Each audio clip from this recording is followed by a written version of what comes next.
آزادی اور غلامی یہ دونوں ایسے الفاظ ہیں جو کہ انسانی تاریخ سے لے کر اب تک ہر دور میں ہر معاشرے میں الگ الگ طریقوں سے استعمال ہوئے ہیں۔ مطلق آزادی اور غلامی میں بذات خود کوئی اچھی یا بری چیز نہیں ہے۔ مسئلہ یہ ہے کہ غلامی کس کی، مخلوق کی یا خالق کی؟ خالق کی غلامی تو انسانیت کے لیے شرف کا باعث ہے، اس لیے ہر آزادی اچھی نہیں اور ہر غلامی کو برا نہیں کہا جا سکتا۔ جب تک انسانی معاشرے اپنے خالق و مالک خدا تعالیٰ کی غلامی میں داخل رہتے ہیں، وہ اللہ کے دیے ہوئے دین فطرت کی پابندی کرنے کی وجہ سے امن اور خوشحال رہ سکتے ہیں، اور جب خدا سے بغاوت کر کے انسانوں نے خدا کے دیے ہوئے فطری اصولوں کو پامال کیا تو انہوں نے ہمیشہ اپنا ہی نقصان کیا۔ ویسٹرن ممالک ہمارے سامنے ہے جہاں خدا کی غلامی کو چھوڑ کر لوگوں نے اپنے نفس اور خواہشات کی غلامی کو اختیار کر لیا اور پوری دنیا کو نیچرل اور مورل ڈیزاسٹر کی جانب دھکیل دیا ہے۔ آج باقاعدہ پوری دنیا میں ماحولیات اور انسانی بقا کے لیے تحریکیں چلائی جا رہی ہیں۔ خواہشات کو انسان زندگی میں کامیابی اور مقصد قرار دینے کے بعد سے وہ اپنی طاقت اور دائرہ کار کو بڑھانا چاہتا ہے تاکہ زیادہ سے زیادہ اپنی خواہشات کو پورا کر سکے۔ خواہشات کو پورا کرنے کے لیے آزادی کی ضرورت ہے، اور آزادی کی کانکریٹ فارم ہے دولت، سرمایہ، جس کے ذریعے انسان وہ سب کچھ کرنا چاہتا ہے جس کی خواہش کرتا ہے۔ پیسہ اور سرمایہ نیچرل ریسورسز یعنی قدرتی ذرائع سے حاصل ہوتا ہے یا ہیومن ریسورسز سے۔ انڈسٹریلائزیشن اور کیپٹلزم، کنزیومرزم کے بعد سے نیچرل ریسورسز کا بے دریغ استعمال بلکہ بے دریغ تباہی سب کے سامنے ہے۔ دوسری جانب ان کا ٹارگٹ ہے ہیومن ریسورسز یعنی انسانی ذرائع، یعنی انسانوں کو اپنا فرما بردار بنانا۔ نہیں، حقیقت تھوڑی تلخ ہے لیکن سن لیں، انسانوں کو غلام بنانا۔ جی ہاں، ٹیکنالوجی کی ترقی کا دھوکہ دے کر انسانیت کو چند امیر ترین لوگوں اور دنیا بھر کے ٹیک جائنٹس کی غلامی میں ڈھکیلنے کا ایک بہت بڑا اور انتہائی اہم قدم ہے ٹرانس ہیومنزم۔ ٹرانس ہیومنزم پر یقین رکھنے والے لوگ یعنی کہ ٹرانس ہیومنسٹ اس پوری انسانیت کے ساتھ کیا کھلواڑ اور مذاق کرنا چاہتے ہیں اس کے بارے میں ہم اندازہ بھی نہیں کر سکتے۔ اگر آپ ایک جملے میں اس مذاق کو سمجھنا چاہتے ہیں تو اس طرح سمجھیں کہ ٹرانس ہیومنسٹ چاہتے ہیں کہ پوری انسانیت کو ہیک کر لیا جائے، یعنی کہ تمام انسانوں کو ہیکبل اینیملز بنا دیا جائے۔ Everything we choose is of our own free will. And this is a myth that served us well for a couple of centuries, but now it's becoming dangerous. یہ ہے اسرائیلی شہریت رکھنے والے یونیورسٹی آف یروشلم کے history department کے professor, سائنسی تاریخی fraud نظریہ ایولیوشن یعنی نظریہ ارتقاء کو صحیح ثابت کرنے کی ناکام کوشش کرنے میں سیپینز نامی مشہور و معروف کتاب لکھنے والے، دنیا کی معیشت کو کنٹرول کرنے والا ادارہ ورلڈ اکنامک فورم کے بانی اور فاؤنڈر کلاؤس شواب کے رائٹ ہینڈ کہلانے والے مشہور و معروف ملحد اور ٹرانس ہیومنسٹ یوول ہراری، جو کہ اپنے ملحدانہ عقائد اور نظریات کو ظاہر کرتے ہوئے یہ کہہ رہے ہیں کہ انسان اب ہیکبل اینیملز ہیں، یعنی پہلے جو سمجھا جاتا تھا کہ انسان اپنی مرضی کے مطابق فیصلے کر سکتا ہے، انسان کسی کو بھی بتائے بغیر الیکشنز میں ووٹ دے سکتا ہے، مارکیٹ میں جا کر کچھ بھی خرید سکتا ہے، انسان کچھ بھی سوچ اور سمجھ سکتا تھا، بغیر کسی کو بتائے کوئی بھی خیال اپنے ذہن میں لا سکتا ہے، انسانی آزادی کا یہ آئیڈیا اب ختم ہو رہا ہے۔ یعنی اب انسان کے خیالات کو، اس کے نظریات کو، اس کے فیصلے کو، اس کی مرضی کو، اس کے احساسات اور جذبات کو ہیک کیا جا سکتا ہے۔ جس طرح آپ کے موبائل فونز کو ہیک کر کے آپ کے فونز میں موجود تمام نجی اور پرائیویٹ چیزوں پر نظر رکھی جا سکتی ہے، اس کے اندر تبدیلیاں کی جا سکتی ہیں، اس میں آپ کا سارا پرائیویٹ ڈیٹا چرایا جا سکتا ہے۔ اسی طرح اب اے آئی اور ٹیکنالوجی کے ذریعے سے انسان کے اندر پیدا ہونے والے وہ احساسات، جذبات، خیالات، نظریات جو ابھی تک کسی انسان نے ظاہر نہیں کیے ہیں، وہ بھی اب دوسرے لوگوں تک پہنچائے جا سکتے ہیں اور اس کے فیصلوں میں تبدیلیاں پیدا کی جا سکتی ہے۔ یہ کام ٹرانس ہیومنسٹ کس طرح کرنا چاہتے ہیں؟ یہ ویڈیوز ملاحظہ کریں۔ It's the moment when mass systems of surveillance are established, even in democracies that so far rejected them. And also it's the moment when surveillance goes really under the skin, but even in what's happening inside our bodies, our body temperature, our blood pressure, our medical condition. This was the moment when everything became monitored, that we agreed to be surveyed all the time, not just in authoritarian regimes, but even in democracies. And maybe most importantly at all, this was the moment when surveillance started going under the skin. جی ہاں ناظرین، surveillance under the skin.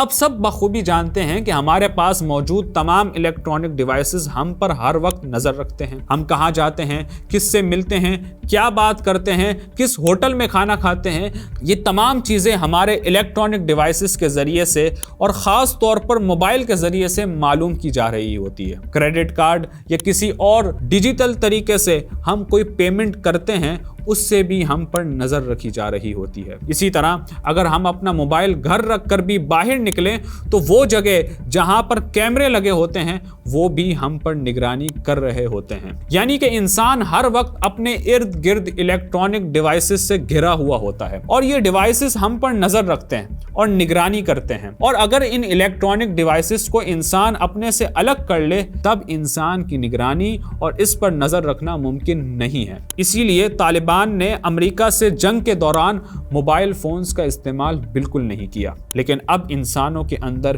AI اور جدید technologies کے ذریعے سے ایسی جینیاتی اور بایولوجیکل تبدیلیاں کی جا رہی ہے جس کے ذریعے سے انسان بغیر الیکٹرانک ڈیوائسز کے بھی نظر میں ہوگا۔ اب آپ پر نظر رکھنے کے لیے آپ کے ارد گرد کسی الیکٹرانک ڈیوائس کی ضرورت نہیں پڑے گی، بلکہ انسان خود ایک ڈیوائس بن جائے گا۔ الیکٹرانک چپس اور گیجٹس کو انسانوں کی جینز میں داخل کر کے اور اس میں ایڈیٹنگ کر کے آپ پر ہر وقت نظر رکھی جائے گی، یہاں تک کہ آپ کے کچھ بات کرنے سے پہلے آپ کی بات کو پہچان لیا جائے گا۔ مثال کے طور پر آپ کسی وزیر اعظم یا صدر کی تقریر سن رہے ہیں اور تقریر کے دوران آپ کو غصہ آ رہا ہے اور آپ اپنے غصے کا اظہار نہیں کرتے ہیں، لیکن اس کے باوجود آپ کی دل کی حرکت، بلڈ پریشر کے ذریعے سے آپ کے احساسات اور جذبات معلوم ہو جائیں گے اس الیکٹرانک چپ یا گیجٹ کے ذریعے جو آپ کے جسم میں داخل کر دی جائے گی، اور اس کا سارا ڈیٹا ان لوگوں کے پاس پہنچ جائے گا جو ان ڈیوائسز کو کنٹرول کر رہے ہوں گے۔ اور یہ بھی ممکن ہے کہ انہی چپس اور گیجٹس کے ذریعے سے جو آپ کے جسم میں داخل کر دی گئی ہے آپ کے خواہشات، احساسات اور جذبات کو کنٹرول اور مینیپولیٹ بھی کیا جائے۔ اور اسی کو یوول ہراری دو بڑے انقلابات کا ملاپ کہتا ہے، یعنی AI ٹیکنالوجیکل ریولوشن اور انسانوں میں جینیاتی یعنی بایولوجیکل ریولوشن۔ اور جب یہ دونوں انقلابات مرج یعنی ملیں گے تب پیدا ہوں گے نئے انسان، trans humans. So we had these two big revolutions, the computer science revolution or the infotech revolution and the revolution in the biological sciences. And they are still separate, but they are about to merge. They are merging around, I would say, the biometric sensor.